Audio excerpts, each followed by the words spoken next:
nursing homes. And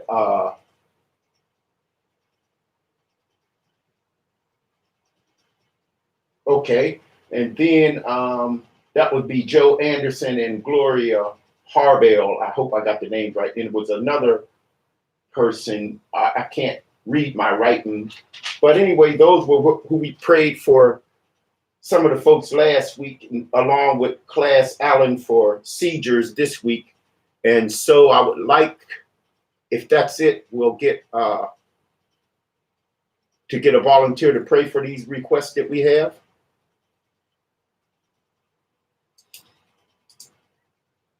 Good morning. All right, then. Well, since nobody's volunteering, good morning. Brother Simmons, can you lead us in the prayer request?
Thank you, brother. Thank you.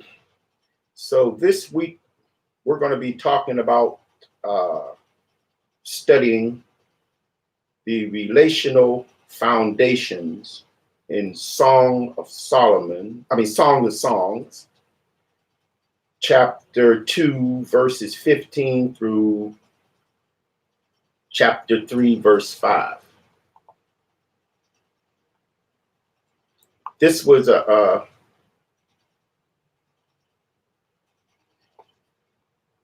very challenging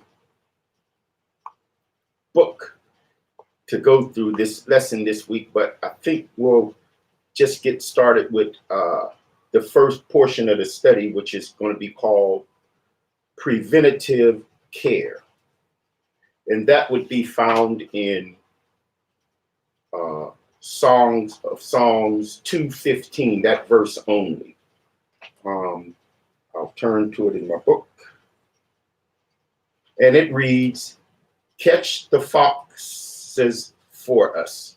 The little foxes ruin the vineyard."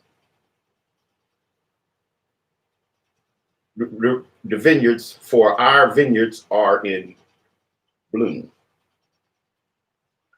So we start off with our preventative care with this story about, I guess it's about a married couple, and their marriage is like in full bloom at this time. And they're being fruitful. They've planted the seeds. They've went through life doing their things, and they're in full bloom. And then our outline depicts today the fox, which is a fox is a deceiver, a cunning. He's sly. He knows how to get around different things. And he's the lesson today is talking about how to catch this fox before he destroys this vineyard, the relational vineyard of the family. And so it's been the same story all throughout the whole Bible, which is the deceiver, being cunning, crafty, trying to destroy God's plan for men and women. And so I brought today the fox in our everyday lives and marriages and relationships with one another. I brought them today in the biblical light of our world as we live in it today, which is trying to be. I depicted this fox as our internet, our channel on television and everything, where they're trying to pervert and guide us away from biblical principles that the Lord has designed and laid down for all of us to follow. And if we're going to have good relationships with our spouse, with our friends, our neighbors, we have to really stick with the design and the layout that God has prepared for us. So looking upon these verses here, and I used the scenario of the fox with being that outside influence coming in, we have to make sure that they all have an idea of giving us information and giving us quick cures and how to solve our problems in our marriages and our relationships, and go to Dr. Phil for his answer, and you go to the other people's books of all this stuff, and all these things as the fox. It's all over. If we're in the world, this stuff is all around us, but we still have to remember that our vineyard, like when the Lord put us in the garden, we had all these fruit and everything around us, and God so loved us that he met with man every day, right? But he had that great relationship that, number one, he loved us and they loved him in the garden. And we have to still do that same thing today. We have to really focus our relationships and everything upon the welcome. What we have to tie all that into relationship with being with the Lord and being close with him. And I think in man-woman relationship, we have to always remember that our first love, and that first love should be our tie to the Lord. Man and woman, our first love should be the Lord and doing his will. And based on that love for him, we would follow the design that God has laid down for us, not the design that the fox has out there for us. So, because all he wants to do is get into that garden and uproot and tear up and snare apart, but he does it so cunningly. He's so slick. He makes it look desirable. But his bottom line is, if you follow after him, you're going to get bit sooner or later by that fox. So as we walk through it today, that's my first take on this section right here. And I would like to open it up to other folks to see how they view this same thing about catching the fox for us, and the little fox that ruins the vineyards, for our vineyards are in full bloom. And I know a lot of you are seasoned married folks and seasoned singles. And how do you perceive the fox getting into your vineyard and of your life, in your garden?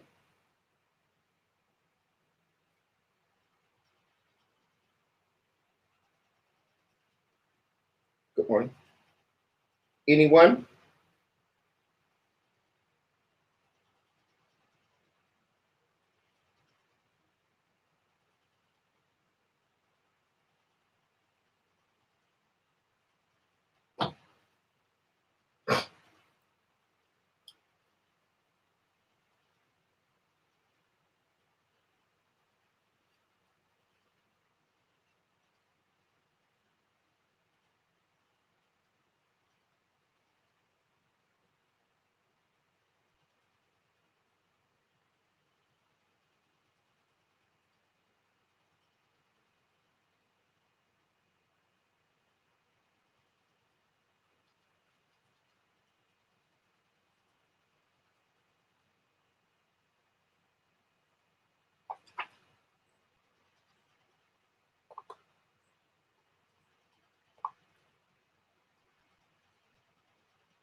I think that's very well said.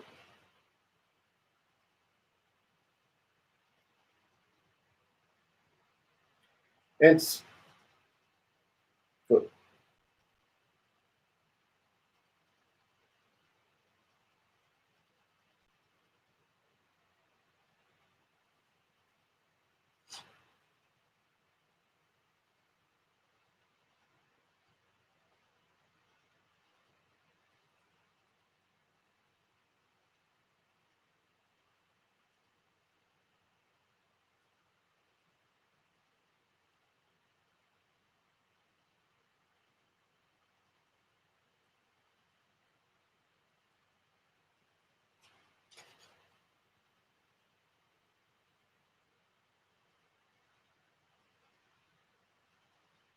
very good.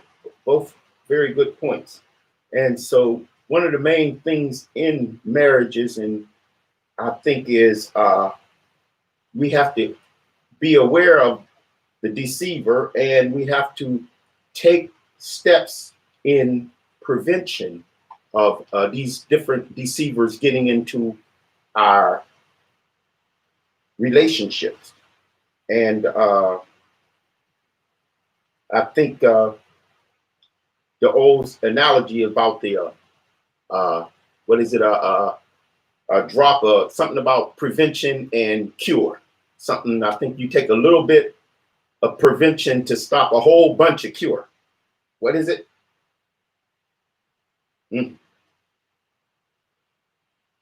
exactly. And so there we are right there. We have to take steps and issues in order to prevent these situations from coming about. And I was looking in the book today as we were, I was preparing for this lesson, and I ran across a couple of scriptures that I'm going to share with you a little later about this prevention. But for now, if there's no more comments on this section, I think we'll move over to the next portion, which is building trust. That's going to be in Song of Psalms, chapter 2, 16 and 17. And anyone have the book that they would like to read this? 16 and 17.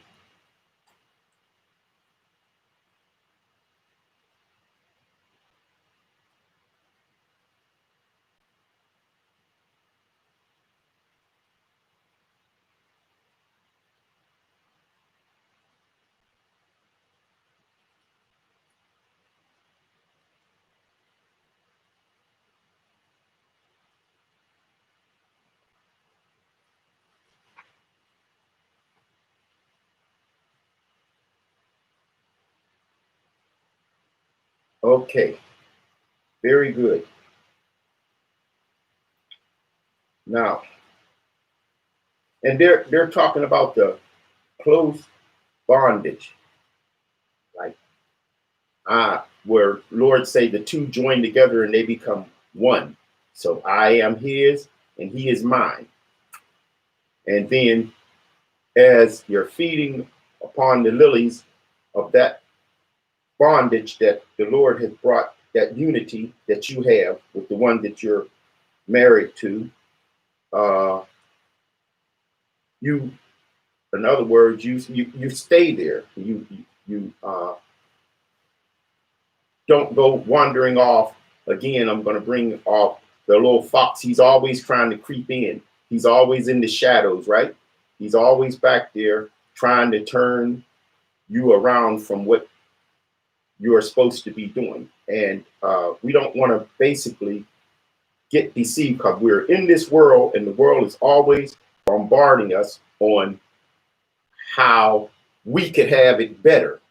We could have it better. And a lot of times you fall for that, but stick with the biblical principles. Like Brother Reggie said, and Brother Simmons said, you got to really, in marital relationships, you have to really stick with the guidelines, stick with the game plan of the Lord. So I think on this part, I think that is basically the main thing in this relationship here is trust. And it's got to be a deep trust, almost a trust where you're transparent with your partner, whereas to your union is so tight that you can share and make sure you check or talk with them before making any decision. Because true trust is like your idea of a good thing, your spouse might not see it that way. So, but anyway, they might see it that way. But with that trust, before you make a decision, I think you should navigate back to make sure that you're both, as the Bible say, of one accord. And go ahead.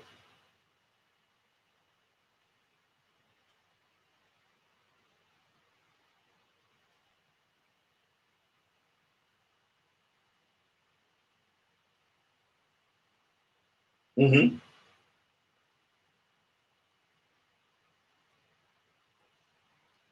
Okay.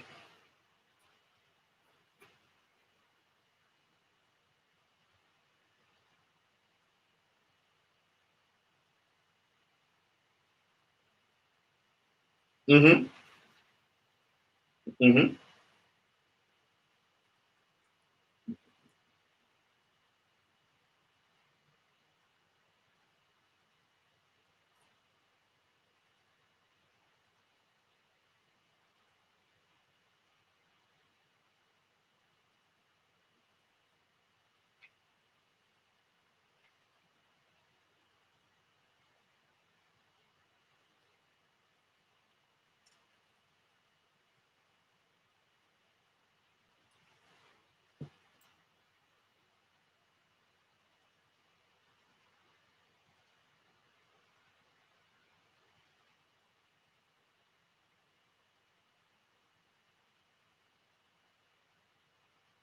Mm-hmm.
That's right. So yeah. So again, when we're talking about building this trust, no matter if you're in a, no matter what situation you're in, what area, what point in life you're at, you can always trust in the Lord, and He can fix it. He can correct it. He can make everything work out. But your trust, like in the Lord, and then your trust in your spouse, and again that union. Whereas to we said about the prevention. I mean, if you see things, you have to start talking them over. Communication, not neglect. You know, most things that hurt marriages, the biggest problem is not infidelity, not uh, mistrust, or any of those things. But the biggest thing I would say would be neglect. Neglecting to, it's like if you, again, we use the vineyard or garden. If you have a garden and you plant some seeds and you throw them out there, and it's almost like the stony ground, the you have the weeds, among the weeds, the thorns. And if you have to, when you have a garden, you can't just throw it out there and say, okay, I'm waiting till fall to go ahead and pick some fruit. You got to get out there daily and look over. Oh, look at this. This is not, I don't want this in my garden. You got to throw those weeds out. You know, you got to pull them out. So, and that same thing in relationships, that neglect crumbles relationships. And it's like a foundation on your house. Like, say, for instance, if you're building on God's foundation, that little fox don't want you being, and they use it, I hate to use this stereotype word, but fidelity. They hate to see you being faithful. So he's going to throw stuff in the world, going to throw stuff in like infidelity and things like that. But that foundation, a little, all the great people in the Bible, do you notice they didn't just have a great tumble? It was like that erosion, slowly, one drop, two drop. Pretty soon it washes away this. Pretty soon it washes that away that. All that comes because of, what was the word again? Neglect. So in these relationships, building trust, you really have to communicate and show your trust in your spouse's opinion about things. So you have to go back to that, not neglecting things. And so if there are any more comments on the building trust portion.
Amen.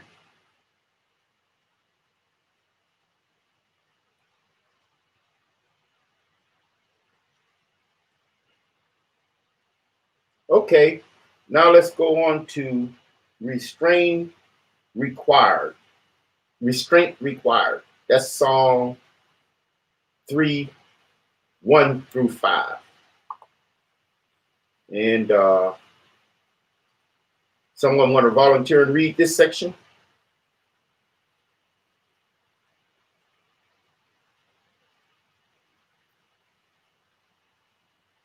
Okay, it reads, in my bed at night, I sought the one I love. I sought him, but did not find him. I will arise now and go about the city, through the streets and the plazas. I will seek the one I love. I sought him, but I did not find him. The guards who go about the city found me. I asked them, have you seen the one I love? I had just passed them when I found the one I love. I held on to him and would not let him go until I brought him to my mother's house, to the chamber of the one who conceived me. Young woman of Jerusalem, I charge you by the gazelle and the wild doe of the field, do not stir up or awakening love until the appropriate time. Oh, she's talking now. So I've read it. What do you see in it?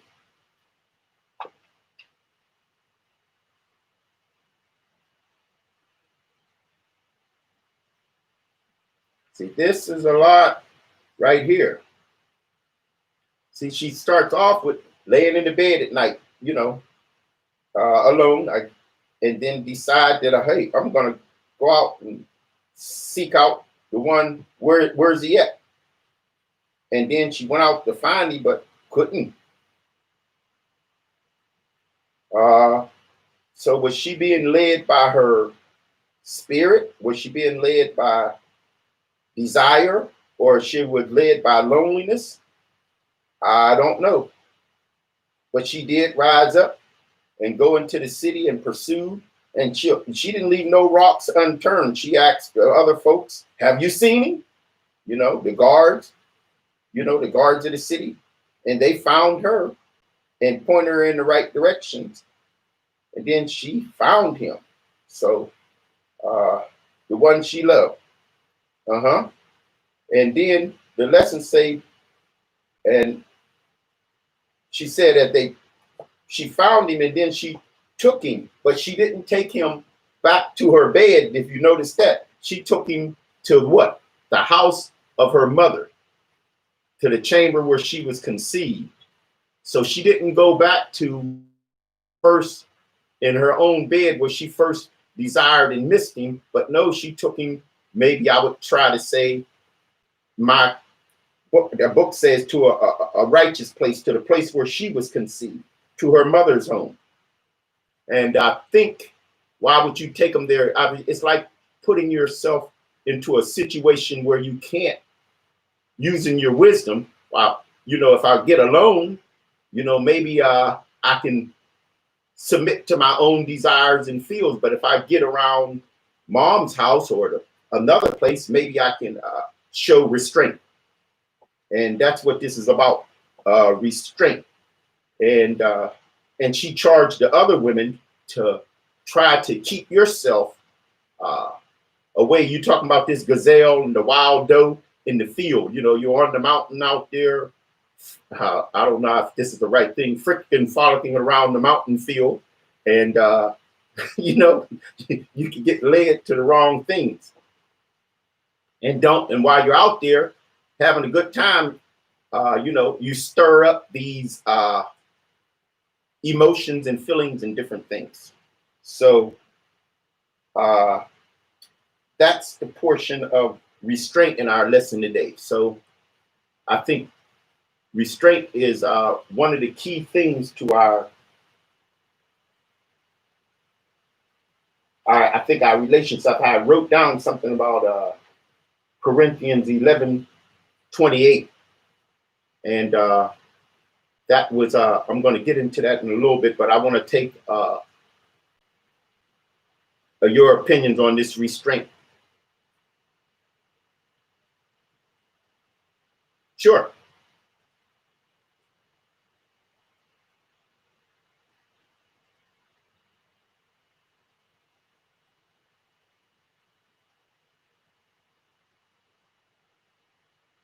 Mm-hmm. Mm-hmm.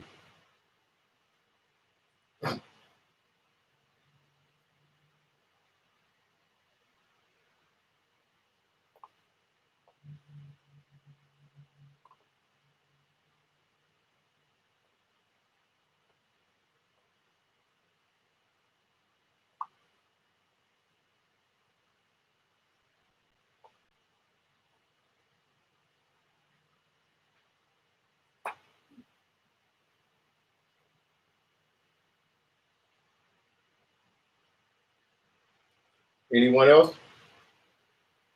Mm-hmm. Yes. Mm-hmm.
Very good. Very good.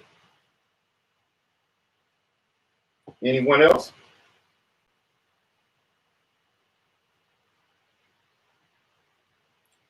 Well,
okay.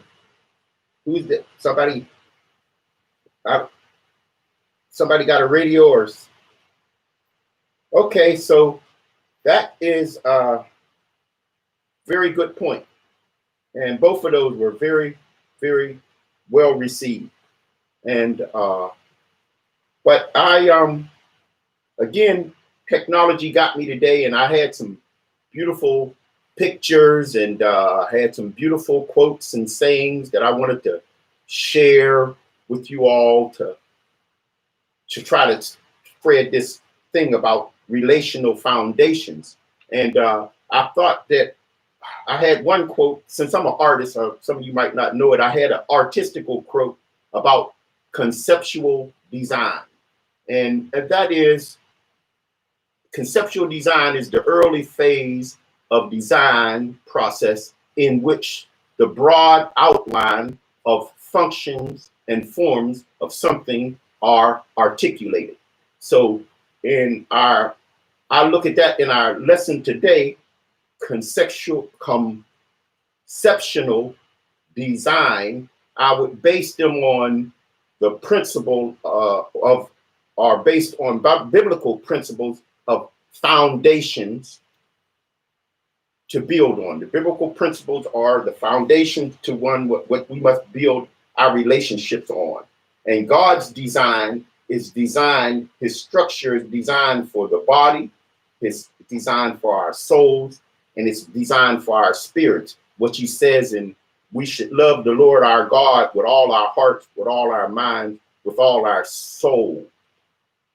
So I think that should be our first love. I brought that up earlier, and that in Matthew 6:9, we have to know how to approach the Lord too on his basic design, right? We have to know how to say, our Father, which art in heaven, hallowed be thy name, not your will, but my will. And then we have to keep pursuing these things.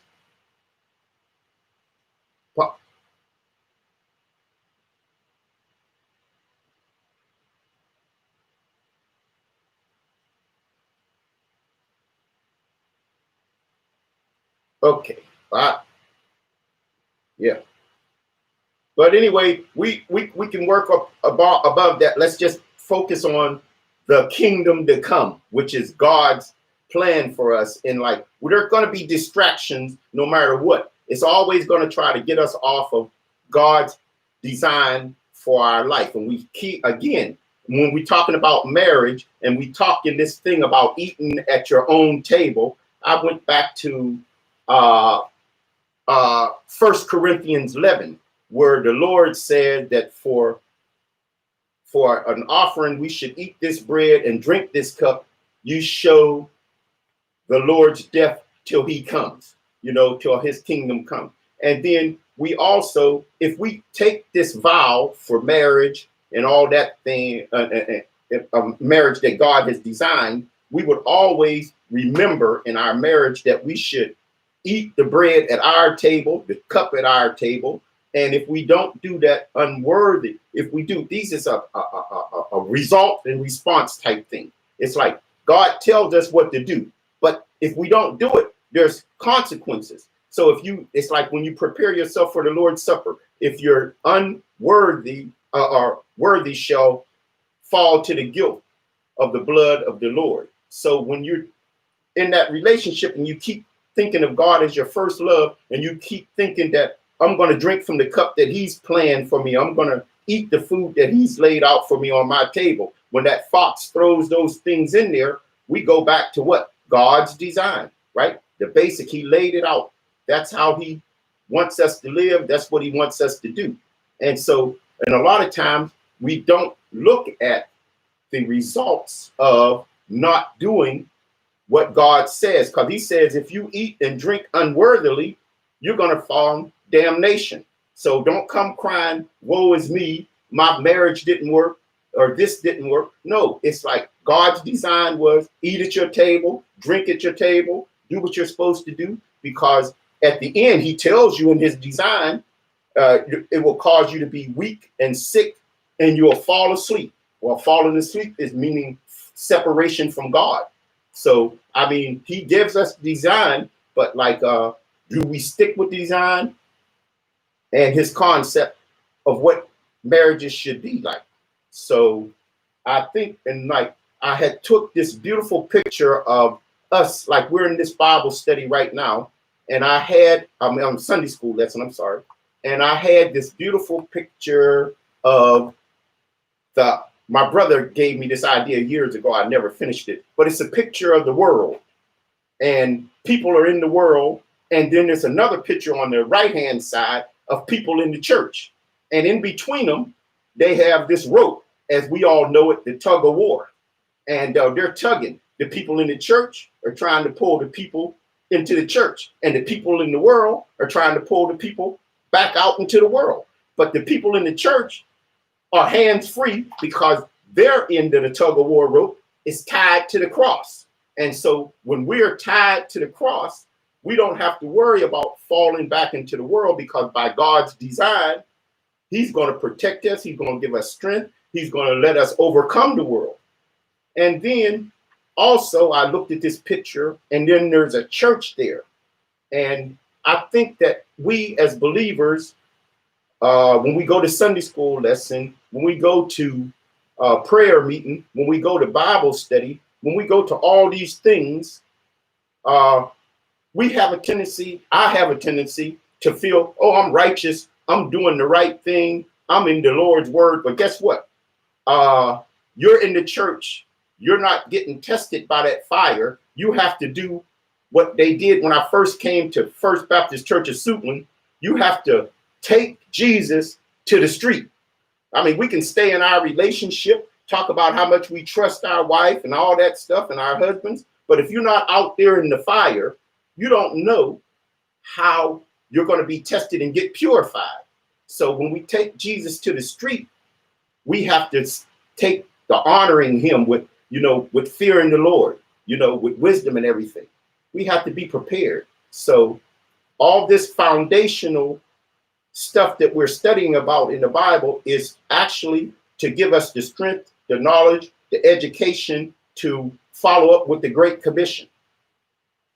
So that's my take on the relational foundation. That's a Joe Jackson view of biblical principles that God has laid for us all. And I think we have to really not actually look at what the consequences are, but actually that we follow the design, because I think I had the good example of consequences and things like that was when I was in the street this week.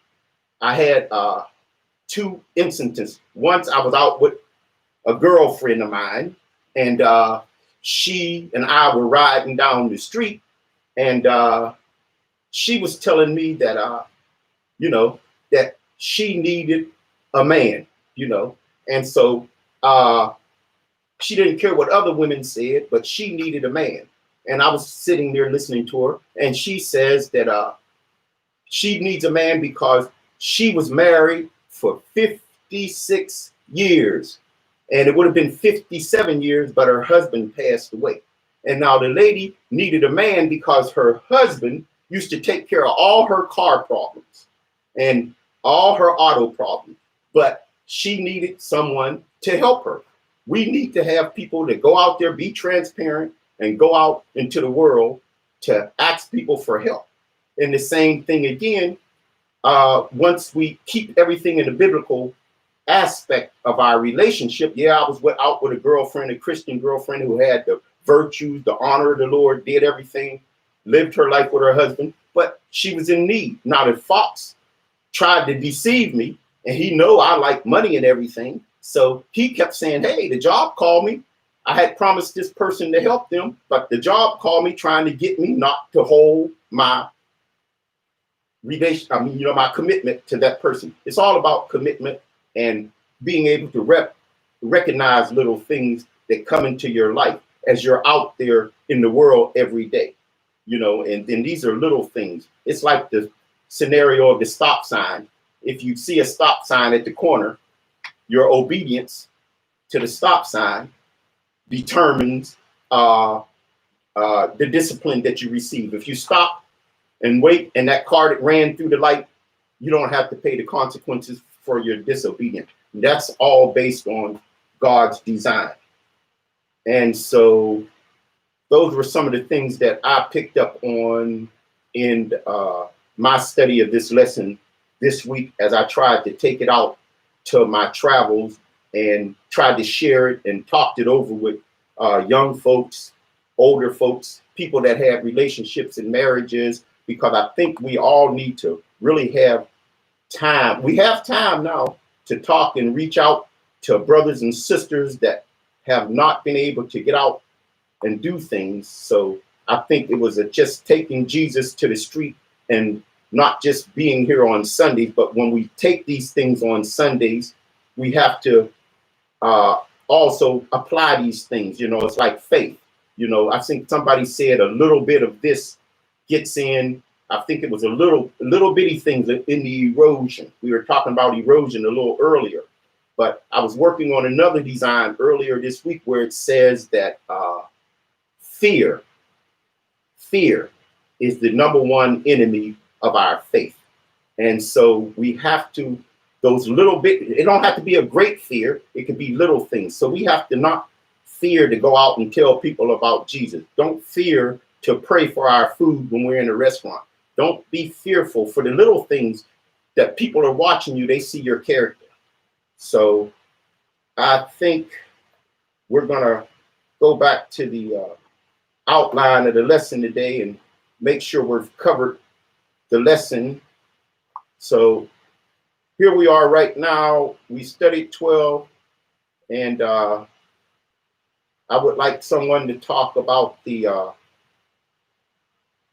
what this lesson today meant to them as they read and prepared, or even as much as listened as we get ready to close out. Because we have to really get something out. The key to all Sunday school Bible studies is grabbing something to take out there to deal with in the war and the fight that we have, each and every individual. So any comments and prayers?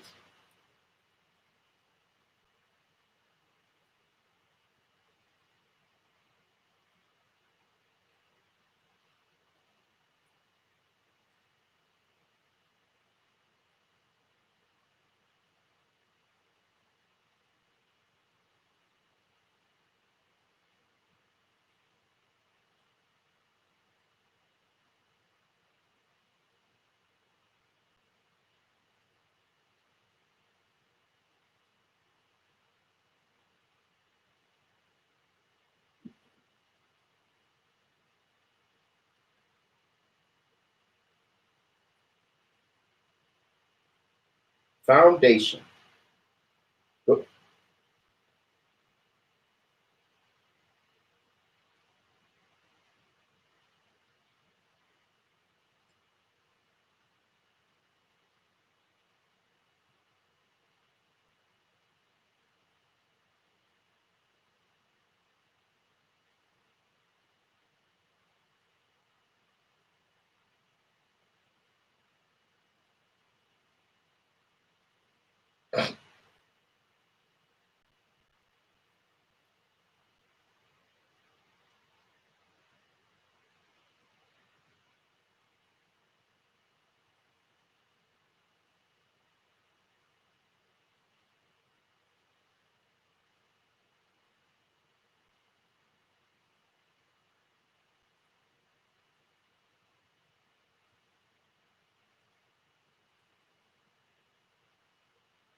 Amen. Anyone else?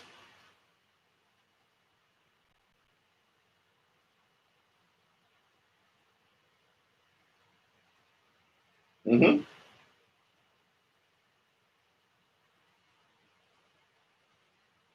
Mm-hmm.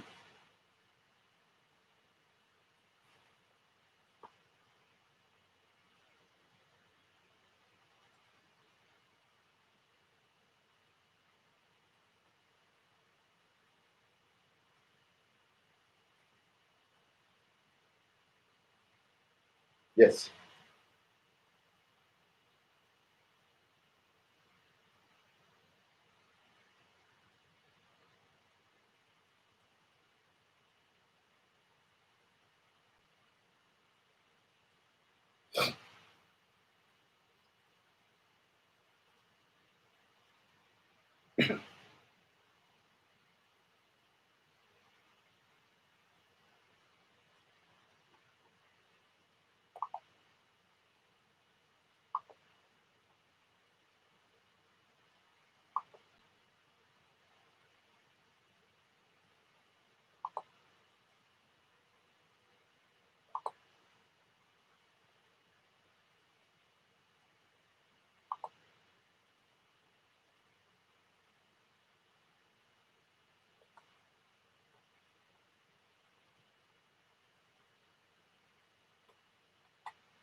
Hmm.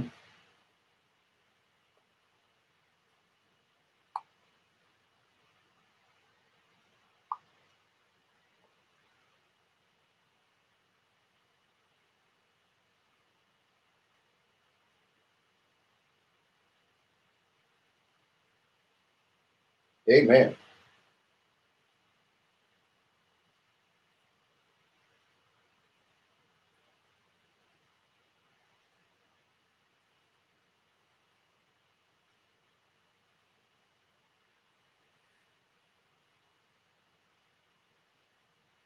I think all that based on waiting on the Lord and being waiting on the Lord. And even if in your situation, God can fix it, He can fix anything.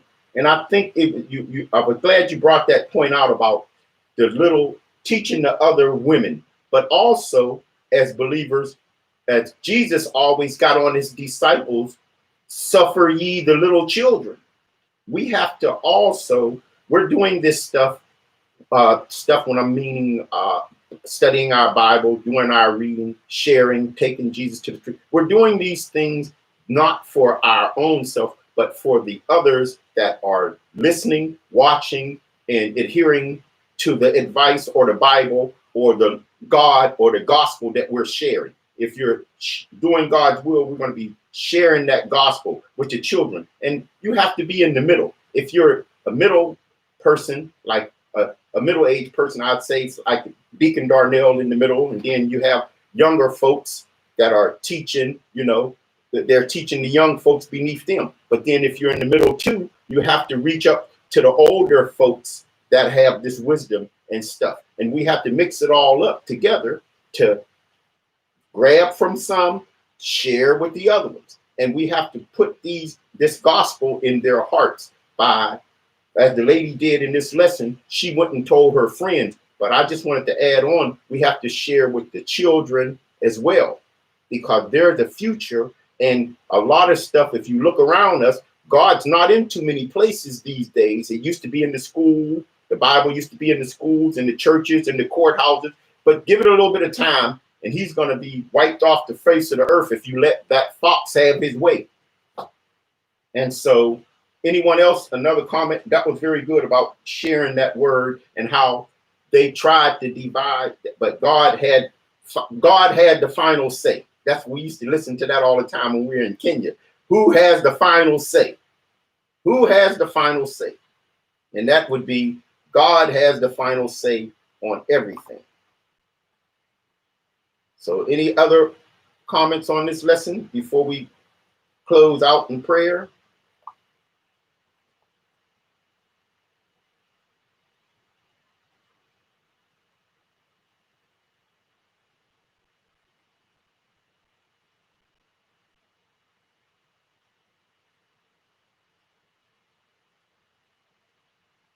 Hmm. Hmm.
Mm.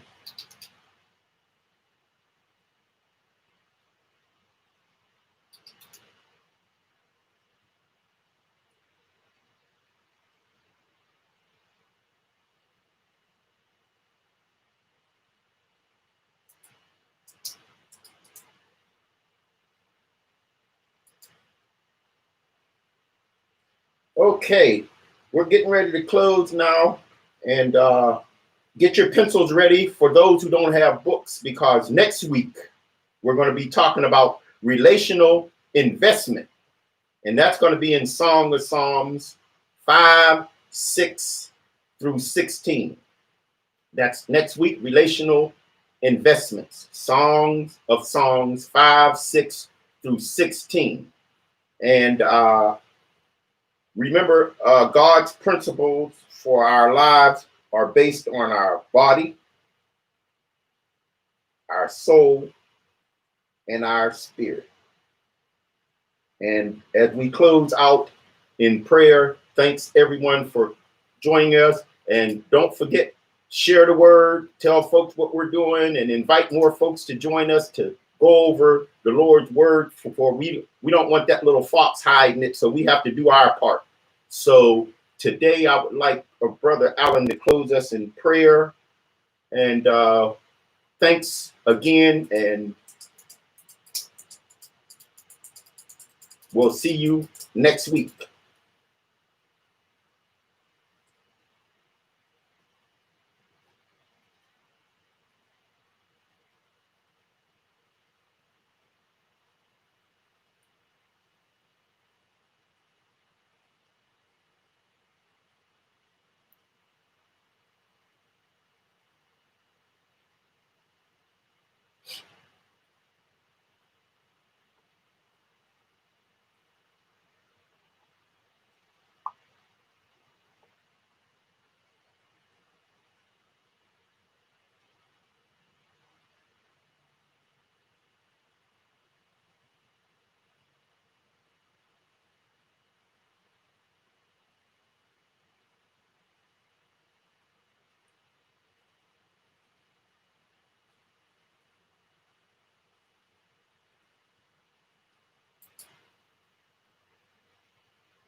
Hmm.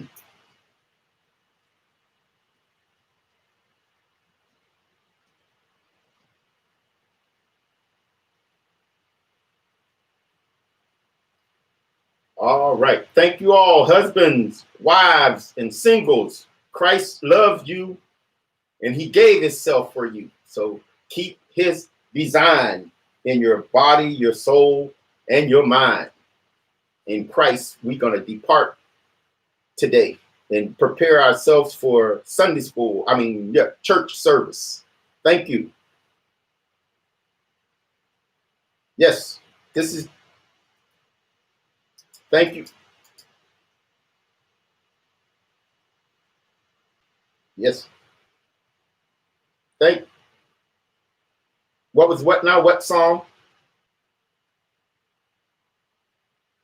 It's Sister Hayes. It's going to be Songs of Songs 5, chapter 5, verses 6 through 16. Relational investments. Anything else? Pardon me? Okay, yeah, I had a problem. I had a problem getting on technology. That little fox is messing with us. That internet, that internet, all that stuff is messing with us. Those websites, it's messing with us. But we got to stay focused. Anybody else?